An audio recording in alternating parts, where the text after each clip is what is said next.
World champion Green Bay Packers after Chicago Bears engage the dangerous Detroit Lions at Milwaukee County Stadium.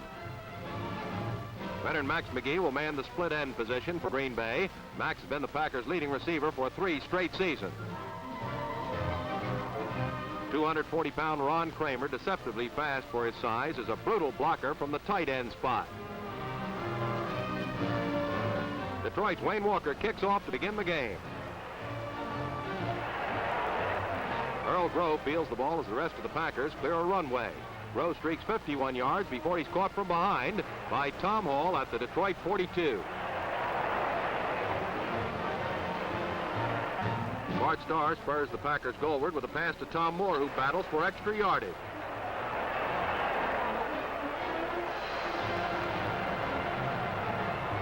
But the Detroit defense is one of the toughest in the league, and Green Bay is forced to settle for a Jerry Kramer field goal. It's 3-0 Packers. In the quarter, Green Bay grinds into Lion territory again. Starr hustles back and throws complete to Boyd Dowler on the Detroit 7.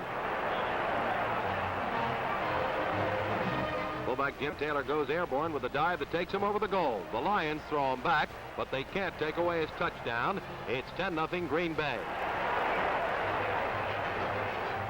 The Lions counter with a field goal in the third quarter and are spoiling for still more points as Milt Plum passes. Willie Wood makes his presence felt with a timely interception and a great return to set up a Packer threat. Tom Moore takes off on that famous Green Bay power sweep. Jerry Kramer and Norm Masters clear the track, and Tom roars into the station to post 6 points. The Packer lead swells to 17-3. In the fourth quarter, the Lions are passing on every play in an effort to catch up. Plum pegs to Jim Gibbons, who dashes for a 22-yard gain.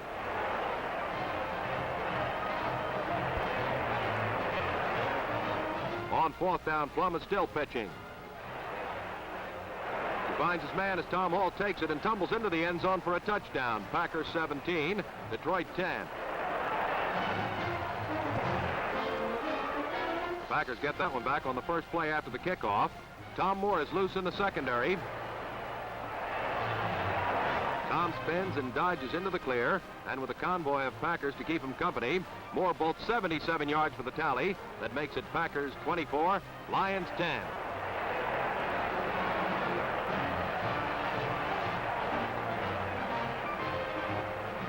Plum tries the airways for Detroit again, but Green Bay's Jesse Wittenden has his eye on this one.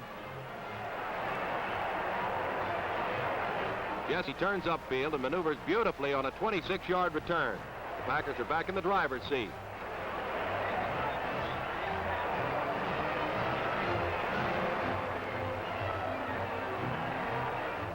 Starr spots Ron Kramer with a look-in pass, and it goes for a Green Bay first down on the Lion 42.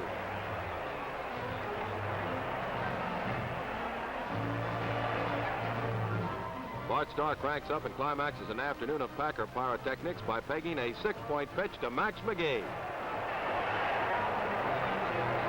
Green Bay, stymied by the Bears in its first game, hits high gear against the Lions. Coach Vince Lombardi hopes they're on a way to an unprecedented 3rd straight World Championship.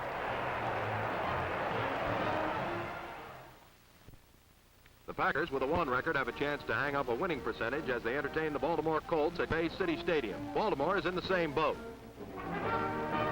Coach Lombardi is certain Johnny Unitas and company have a few surprises in store, but not as many as the Packers hope to spring on the Colts. Baltimore can count on Bart Starr to be at his passing best. Starr was the NFL's #1 passer in 1962, and he hopes to come out on top again. Jerry Kramer, who excels at his normal guard position, has also developed into one of the NFL's foremost place kickers. He'll rank 4th in scoring at season's end. The Colts' Johnny Unitas displays his passing magic to the packed house at Green Bay. Rookie John Mackey fields the ball and rips away to make it goal to go on a 42-yard play. Jerry Hill slams into the heavy traffic at the middle and makes it across. Baltimore takes a 7-0 lead after more than 21 minutes of scoreless football. It's still 7-0 in the third quarter, and that's Jerry Hill with the ball. No, it isn't. It's Green Bay's rookie Lionel Aldridge as he recovers Hill's fumble on the Colt 21. The Packers put their bulldozer into high gear. The Miller High Life slow motion camera rolls as number 64, Jerry Kramer, clears the road for Jimmy Taylor, who circles in for a 9-yard gain.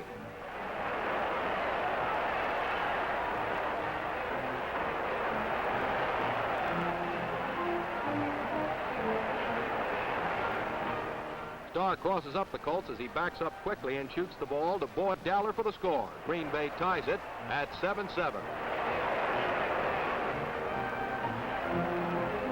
Baltimore holds the ball for 4 downs, then it's back to work for the Packers. Bart Starr connects with Max McGee at the Colt 35. Starr comes back again and flips over the middle to Earl Groh. Groh is grounded on the Baltimore 5. Starr calls a quick pop inside, and halfback Tom Moore does the popping for 6 quick points. Green Bay pulls ahead, 14-7. The Colts fumble away the ball, but Green Bay can do no better as Earl Groh loses the handle. The ball goes to Bobby Boyd, and he doesn't stick around to say thanks. It's a Baltimore touchdown and a tie score at 14-14. Green Bay's back in front, 21-17 in the final quarter as Unitas uncorks a skyscraper intended for Jimmy Orr. Herb Adderley puts an abrupt halt to the scoring bid with an interception just short of the Packer goal. The all-pro defensive ace returns 39 yards before Jim Parker shoves him out of bounds.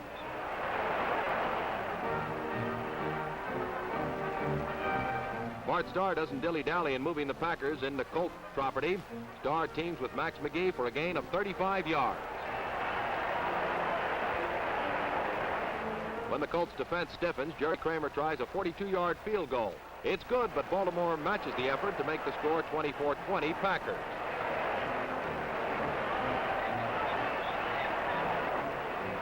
Unitas attempts to launch another Colt drive, but Dave Hanner says no. Baltimore is thrown back to its own 14.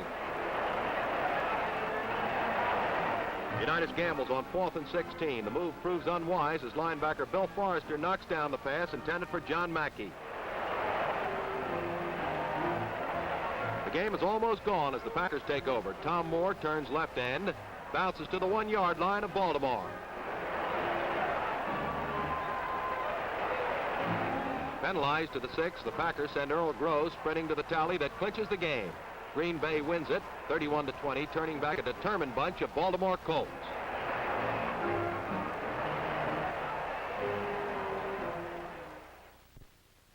Green Bay is now tied for second place in the Western Conference. The Los Angeles Rams are next to test the mettle of the Packers before a strictly partisan crowd at City Stadium. One of the brightest stars in the Packer galaxy is flanker Boyd Dowler. A fine punter, Dowler is en route to becoming the Pack's #1 pass receiver. In number 25, Tom Moore, the Packers possess one of the NFL's most devastating running backs. You'd have to go a long way to find a better defensive player than Herb Adderley. Herb's a double-barrel threat, returning kickoffs for long gains. The Rams kick off to open the game, and the fireworks start. Adderley fields the ball on the 2, while teammates clear a path for the ex-Michigan State speedster. Herb breaks into the open, and he's going for distance. Adderley scores on a 98-yard return, and Green Bay jets away to a 7-0 lead. Later in the period, the Rams come to life. John Arnett takes a Roman Gabriel pass and races 41 yards before he's snowed under by a host of dark jerseys.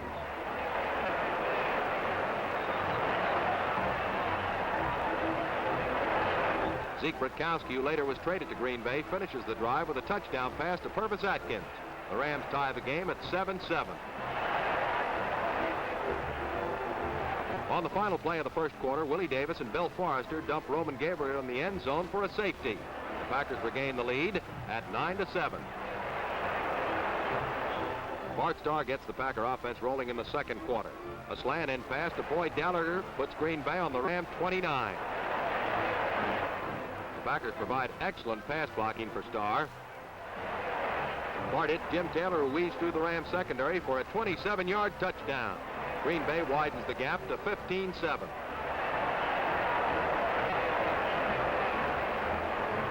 Packers are on the move again in the third quarter. Starr passes to Max McGee, who takes the ball away from Bobby Smith. Max sets sail for the end zone and doesn't stop until he makes it. The 53-yard scoring play boosts Green Bay into a 22-10 lead. Later on, the rampaging Packers are at it again. Tom Moore cuts inside Fred Thurston's block and streaks for a 20-yard gain.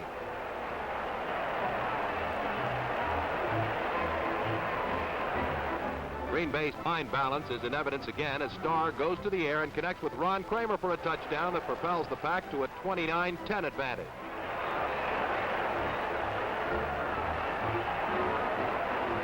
Starr definitely has a hot hand. Tom Moore grabs this sideline pass and scoots to the Packer 40.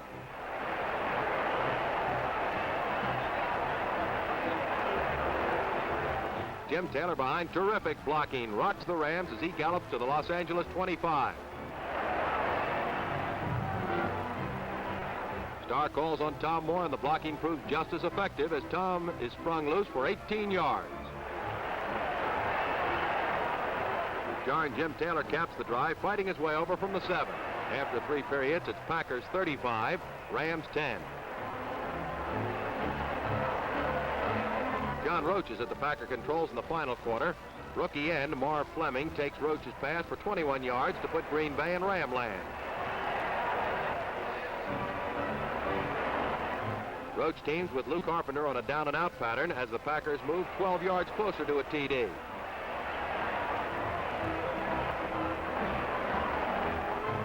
Earl Grove takes care of the final yards on a bull-like charge to the end zone. Packers overwhelm Los Angeles 42-10 for their 3rd straight win, giving Green Bay sole possession of 2nd place in the West.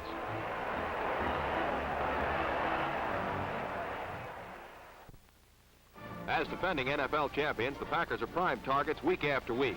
The largest crowd in the history of Minnesota's Metropolitan Stadium turns out to see if the Vikings can come up with a little extra and upset the Kings. Speedy Elijah Pitts, one of the Greyhounds of the gridiron, hopes to play a prominent role in a Green Bay victory today.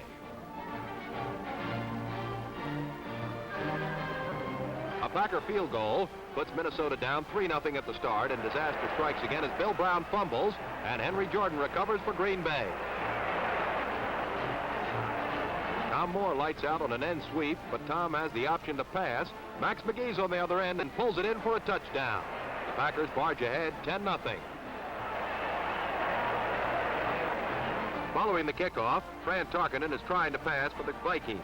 Safety man Willie Wood spoils the play with an interception to put Green Bay on the Viking 25. Bart Starr steps back and passes to Boyd Dowler. The snake-like Dowler squirms past a defender to make the first down at the 12. Seconds later, Starr aims for Ron Kramer. Touchdown Packers. Green Bay holds a comfortable 17-0 margin. Vikings turn the table on the final play of the first quarter. It's Bart Starr passing, intended for Jim Taylor, but Ed Shirachman comes up with a brilliant interception. With plenty of room to run, Shirachman sprints 47 yards for Minnesota's first score. It's 17-7. Another Viking fumble puts Green Bay on the attack in the second quarter. Elijah Pitts tries to pass, and he's a rousing success with a completion to Ron Kramer. Bart Starr elects to do his own throwing here, but Pitts still has a big hand in the play. That's Elijah making the reception for another Green Bay score. The Packers lead 24-7 at the half. The third period finds Green Bay leading 27-14 as Starr riddles the Viking secondary with a sweet 35-yard pitch to Max McGee, putting the Packers in field goal range. Jerry Kramer's third placement of the game, this one from the 31, opens a wild and woolly fourth quarter. It's now 30-14 Green Bay. The Vikings strike back as Fran Tarkenton passes to the NFL's Rookie of the Year, Paul Flatley. The 29-yard touchdown draws the Vikings a little closer at 30-21.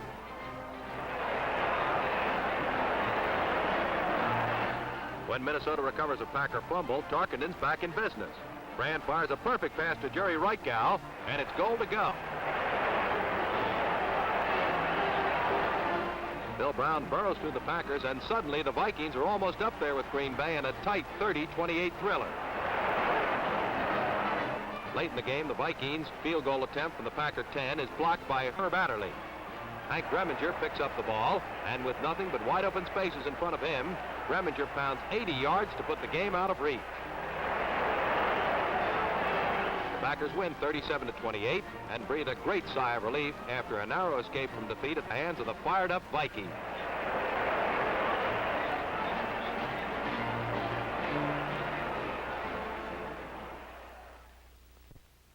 The Green Bay Packers, a surprise because they're only in second place in the West, meet the St. Louis Cardinals, a surprise because they are in second place in the East. This big interconference battle attracts a record crowd in St. Louis.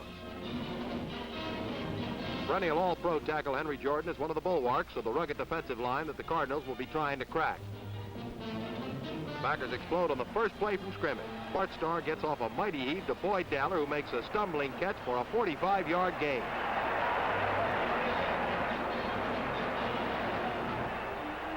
From the 1, Tom Moore runs right over Pat Fisher to rack up a Packer score. Green Bay leads 7-0 with the game just 3 minutes old.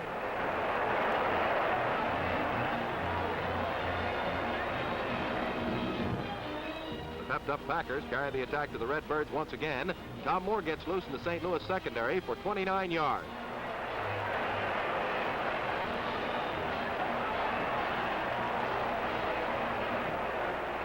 The Cardinal defense gets tough, and Jerry Kramer is forced to salvage the drive with a 39-yard field goal.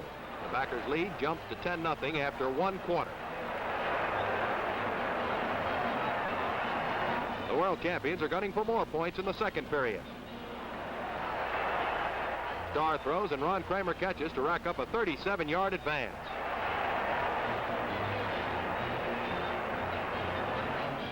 Before you can say, Elijah Pitts, the speed boy from Philander Smith College, bursts off tackle for 9 yards. Packers drive to the 1 where the going really gets tough. Jim Taylor demonstrates how to get over the traffic jam.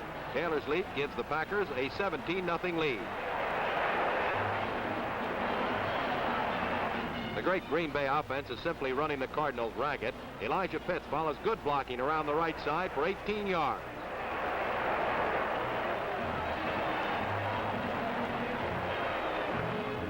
Starr goes to the air and finds Ron Kramer in the flat. Rock-Yoon Ron stretches the play into a 26-yard gain before Jimmy Hill drags him down on the St. Louis 37. Once again, the Packers must settle for a Jerry Kramer field goal. The three-pointer makes it Green Bay 20, Cardinals nothing at halftime.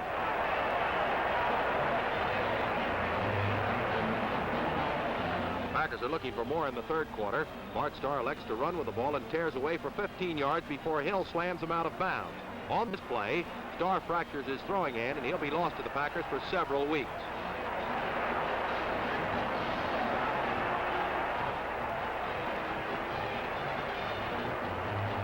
John Roach replaces Starr and tries to make a sideline connection with Max McGee. But Pat Fisher intercepts and returns 41 yards to set the Cardinals up on the Packer 27.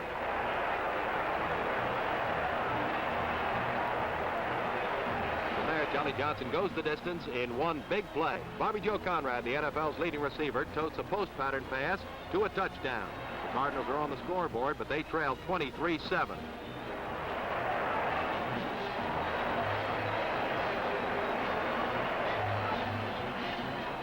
In the final quarter, the Packers thrust goalward, relying strictly on the ground game. Elijah Pitts powers for 9 yards.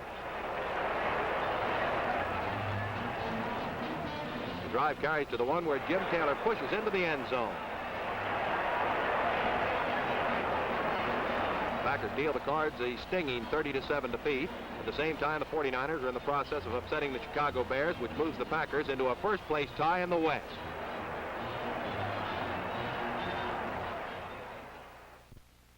Two weeks later, the Packers are still locked in a torrid struggle for first place with the Bears. Green Bay exposes its 6-game winning streak to the Pittsburgh Steelers at Milwaukee County Stadium. Packer fullback Jim Taylor is second only to Cleveland's Jim Brown in the league's rushing department. Taylor is headed to his 4th consecutive 1,000-yard season. Green Bay trails Pittsburgh 7-6 in the second period. Packer fans roar for more, Tom that is, and the swivel-hip speedster shakes loose on a 38-yard trip.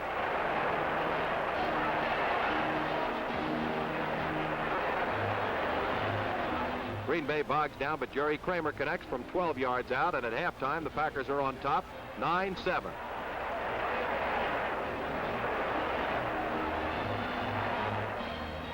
Third quarter action finds John Roach uncorking a long pass that hits its mark.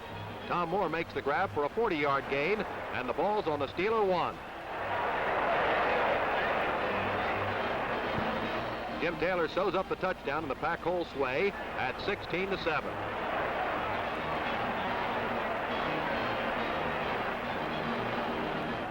Later in the period, Roach puts the Packers airborne. Rookie Marv Fleming snares the pass and hustles to the Pittsburgh 28 on a 33-yard play.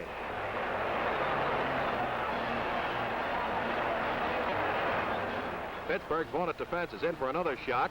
A power sweep to the right side with Tom Moore carrying is good for 7 yards.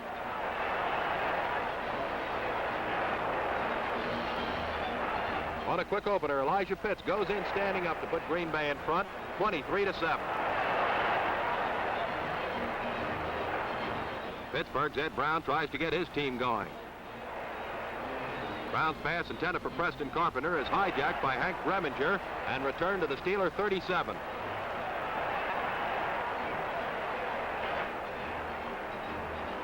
In the early moments of the final quarter, Jerry Kramer kicks a 37-yard field goal that lifts Green Bay into a 26-7 lead.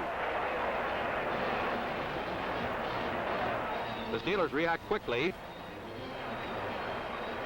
Ed Brown launches a 33-yard pass to Red Mack in the end zone to trim the Packer advantage to 26-14.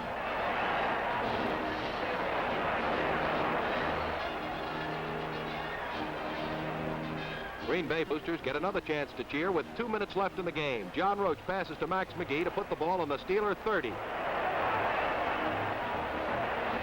The Steelers get their lumps as powerful Jim Taylor bolts straight ahead for 11 yards.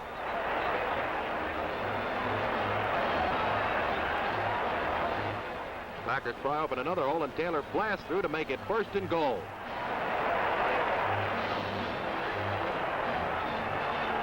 Elijah Pitts cracks over for the game's final touchdown. Green Bay, featuring an earth-crunching ground attack plus the timely passes of John Roach, outclasses Pittsburgh 33-14.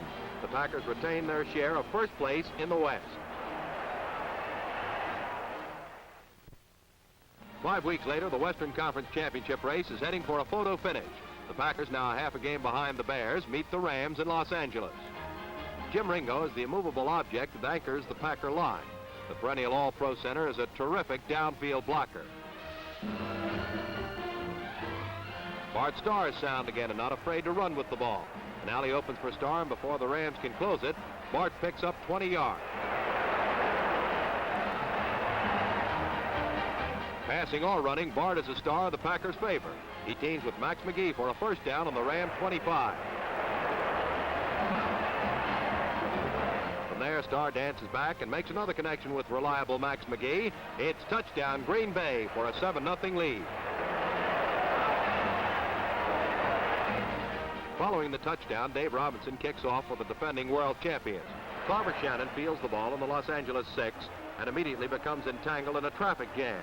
Shannon slips out of the crowded conditions and heads for the far sideline. Only great defensive maneuvering by Willie Wood prevents Shannon from going all the way. Carver's sensational play closes the first period. 3, and from there it's Dick Bass who pounds in for the equalizer. The score is tied at 7-all. Rams back on the attack. The Packers blitz Roman Gabriel, who just manages to get a pass away. Ben Wilson has it. Dave Robinson has Wilson, but the Rams are richer by 43 yards. Gabriel sneaks for the touchdown, but the Packers counter with a field goal to trail at halftime, 14-10. Green Bay has proved to be a great second-half team. Bart Starr gets his Packers rolling as he sprints for a first down. Starr, a master at mixing plays, rocks the Rams again by pinpointing Max McGee for 11 yards on a slant pattern. Starr calls the draw play, and Jim Taylor makes it work.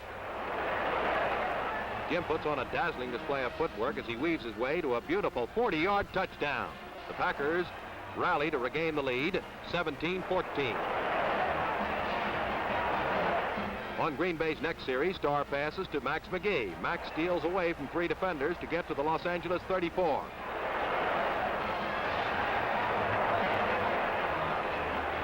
Starr changes targets this time.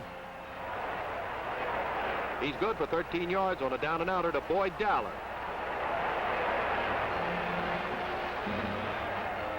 Starr retreats, and he's looking for McGee. The post pattern pass accounts for a touchdown as the Green Bay lead mounts to 24-14. The steady Packer passer is bombing the Rams secondary with an aerial barrage in the final quarter. Ron Kramer takes Starr's pass for 34 yards. Starr and McGee collaborate on their 3rd touchdown of the game. Green Bay, with a tremendous second-half comeback, overpowers Los Angeles 31-14. Packers still trail the Chicago Bears, and the Western Conference winner will be decided in the final week of the season. Victory's a must for the Packers as they battle the San Francisco 49ers in the season's finale at Kezar Stadium. Green Bay's record stands at 10-2-1. 3 indestructibles who have played leading roles in the Packers' success story have been number 63, guard Fuzzy Thurston, number 78, tackle Norm Masters, and number 77, defensive tackle Ron Kostelnik.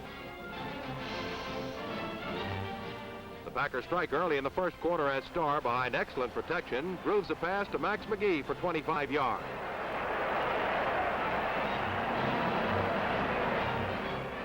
Starr stays in the air and with Max McGee. Max wraps this one up for a first down on the San Francisco 12. Tom Moore dives for the score, and the Pack tacks up a fast 7-0 lead. The 49ers storm back on the arm of former Packer Lamar McCann. J.D. Smith latches onto McCann's aerial for 21 yards as the quarter ends.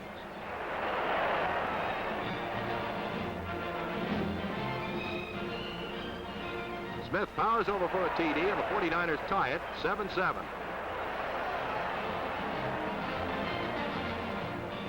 Later in the period, Bart Starr rips the San Francisco secondary to shreds with a bundle of precise passes. Max McGee grabs this one for 16 yards. Starr, severely rushed, drops back 15 yards before tossing a screen pass to Tom Moore. Tom cuts inside Fred Thurston's block for a first down at the San Francisco 47. Starr goes to work again and finds Boyd Dowler alone in the 49ers secondary. The 49ers waste little time making up the difference. J.D. Smith shoots through the Packer secondary en route to a 52-yard. The Packers will go all out in 1964 to again make Green Bay Titletown, USA.